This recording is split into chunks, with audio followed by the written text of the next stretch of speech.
So what you have to remember is it is all about the space. Field energy is in a space between the conductors. And when you turn on a switch, it doesn't mean the current starts to flow in the loop. It doesn't have a clue what's at the other end. Whether it's an open circuit or a short circuit, the first wave is going to behave exactly the same. The only changes after the reflection event occurs.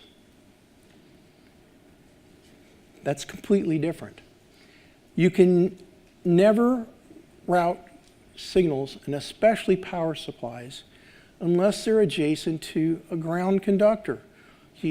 You have to have an unbroken conductor and an unbroken dielectric as the foundation of the design. You can't route on four-layer or have a four-layer board and have one ground plane and expect layer 4 to behave. It's two dielectrics and a signal layer away from ground. They are not next to each other. So everything on layer 4 is going to mess with everything on layer 3. And everything on layer 3 is going to mess with everything on layer 4.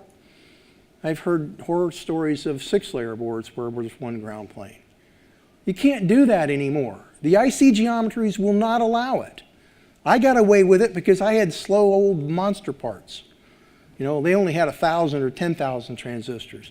You're going to be using stuff that have tens, if not hundreds of millions of transistors at geometries that don't even begin to make any sense. You can't violate the one dielectric rule ever again. You've got powerful tools to help you design these boards, but they'll let you go down a path of never return faster if you don't make sure you start with a good board stack up. Triplets. I use triplets for everything. Threes. Signal, ground, signal. My board stacks are always an even number of 3. So it'll be 6, 12, 18. Because if I use anything less, then the orphan layer I have to route as if it was a single layer board with coplanar ground copper. And that's okay as long as those signals aren't switching in a nanosecond. Until a recent technology change, you can't get controlled impedance on a single layer. But I still have to make sure I use the triplet. So I use signal, ground, signal as coplanar traces. And this is what I do in all my stuff. And it always works. They say, I'm not a genius. It's just the rules are simple now that I finally got rid of all the other noise that people were telling me. And then I put this in practice every day. So adjacent planar copper is the easiest because a ground plane means anything on either side is automatically a transmission line. You just have to remember that you have to design in 3 dimensions too. If you go from a triplet at the top of a 6-layer to the triplet at the bottom, when you move from the dielectrics at the top of the board, you've got to put a z-axis ground transition via because you've got to build a pipe in the z-axis. I've seen a lot of great designs where the board stack was good. They didn't put any ground transition vias in there.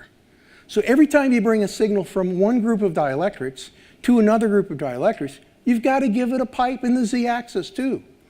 3-dimensional plumbing. It's like if you had pipes upstairs and pipes in the basement and you didn't have anything between them, you expect the water to get there? No. You have to provide the path. Ground. I keep hearing this, ground, noisy ground. There is no such thing as noisy ground. It's one conductor. It can't be noisy because it has no energy. Noise is unwanted changes in field density. That happens when you allow more than one signal to share the same space. If you've got problems with noise, the poor little ground doesn't know anything about it. It's because you messed up the design. Dr. Hubing says, thou shalt not split ground. I don't care what my app notes or anybody else's app notes say. If there's 12 different analog pins and everyone has a different ground, that symbol is VSS. Take off the pi filters, get rid of all that stuff, and route transmission lines. All of those rules fell out of the idea that nobody figured out why there were problems. They continued to design randomly routed traces without consideration for transmission lines and energy flow, and they tried to come up with some band-aids that they thought were going to fix things. And it's deeply embedded in the IC design community. I fight with those analog guys all the time.